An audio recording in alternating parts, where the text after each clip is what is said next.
E o ambiente é o primeiro a agradecer.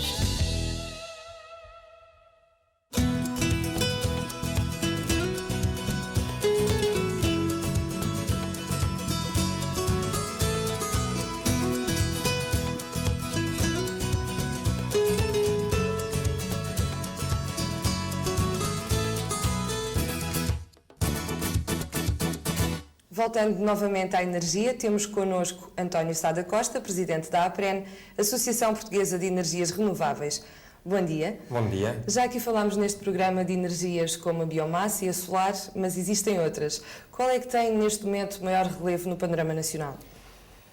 No aspecto da produção de eletricidade, e é disso que estamos a tratar, a que tem mais peso é a eletricidade de origem hídrica, nas grandes centrais hídricas, bem como também nas pequenas centrais hídricas. Mas logo atrás tem tido nos últimos anos um grande desenvolvimento e já tem um peso bastante importante, que é a eletricidade de origem eólica. Este ano já 20% da eletricidade consumida no nosso país é de origem eólica, quer dizer que em cada hora que consumimos eletricidade há 12 minutos que vêm do vento, o que é já bastante importante. Tem evoluído ao longo dos tempos? Tem.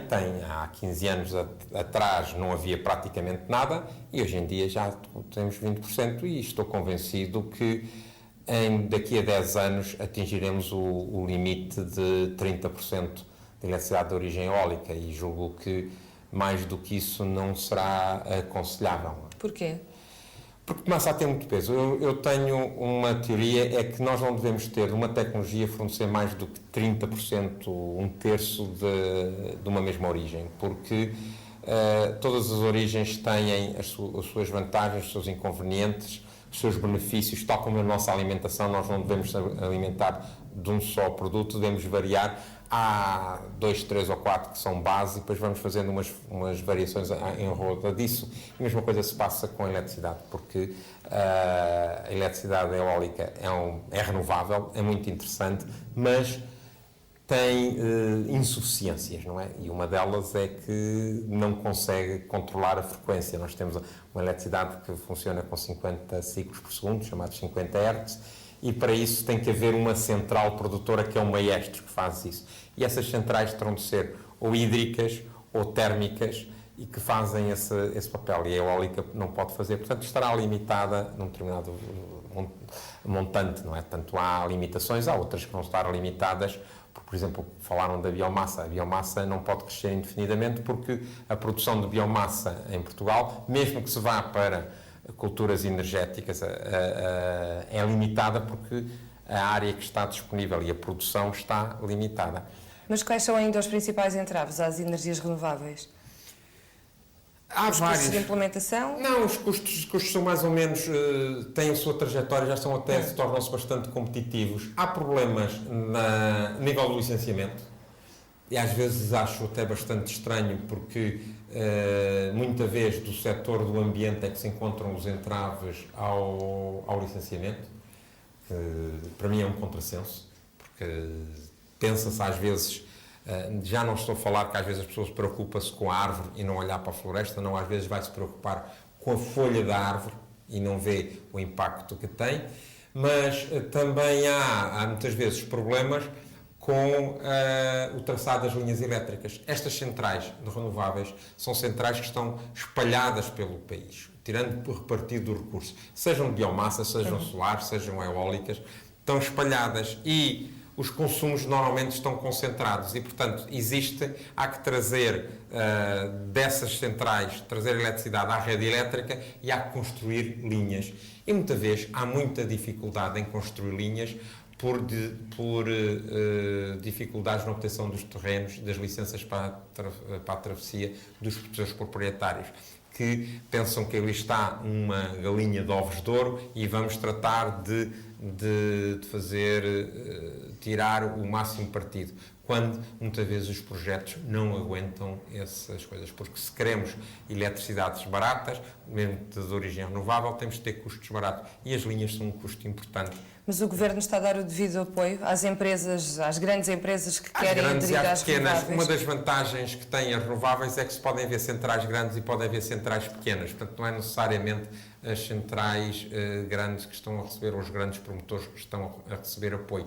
Os pequenos também estão. Eu julgo que é muito importante que as pessoas percebam que o apoio às renováveis é dado não por subsídios à construção, à instalação, mas sim apoios que são dados na produção. Só recebe o apoio se estiver a produzir eletricidade. E esse apoio não vem do Governo, vem de todos nós consumidores, portanto nós que pagamos esse apoio. E assim, esse apoio que está a ser dado é para combater desigualdades que existem sobre as fontes tradicionais que foram subsidiadas de uma outra maneira. Por exemplo, as centrais a gás, a ciclo combinado, não pagam a infraestrutura que foi preciso construir nos pipelines de gás para fazer isso, só pagam isso parcialmente, porque a outra parte foi financiada por nós todos, por dinheiros que foram obtidos. E, portanto, há uma série de coisas que não estão niveladas. Esse subsídio é para permitir a instalação, porque mais adiante, daqui a 5 anos, ou até menos, em que a eletricidade de origem renovável já vai ser competitiva relativamente a outras. Nós sabemos que o custo da eletricidade está muito dependente do custo do petróleo. Há oscilações. E posso referir que em 2008, nós todos sabemos os preços que o petróleo atingiu, e a eletricidade renovável trouxe ao bolso dos consumidores uma poupança de 5%. Depois o petróleo baixou-se. A poupança deixou-se uma poupança em um ano passado, em 2009, não há dados para fazer as contas, mas se calhar trouxe um acréscimo de 2 ou 3%. Mas este ano, se calhar, vai trazer outra vez outra poupança. Exato. E no futuro vamos ter poupança de uma forma consistente. E até 2020 há objetivos a cumprir. Cumprir. Muito obrigada por ter estado no De Sol a Sol. Até uma próxima. Até uma próxima. Muito obrigado, Marta.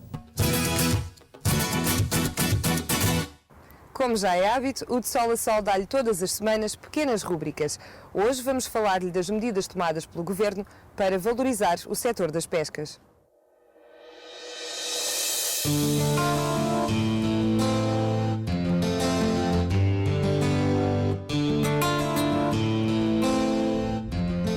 O ano de 2010 não tem dado tréguas aos profissionais do mar. O mau tempo já provocou mortes e diversos desaparecimentos. Para reduzir o número de acidentes neste setor, o Governo vai facilitar a ativação de fundos de apoio aos trabalhadores e aposta na formação para aumentar a segurança. Outra das medidas de valorização das pescas passa pela redução do número mínimo de dias necessários para ativar o Fundo de Compensação Salarial. Os pescadores podem agora recorrer a este apoio após 5 dias consecutivos sem saírem para o mar devido ao mau tempo. Nos Açores, por exemplo, o Conselho Regional de Pescas aprovou um pacote de ações que envolvem o reforço da Fundo Pesca, que faz com que todos os pescadores englobados por este apoio passem a receber o salário mínimo caso não pratiquem a atividade pescatória devido ao mau tempo. O Governo passa também a comparticipar os custos dos acidentes de trabalho e pessoais até ao montante de 200 euros por ano.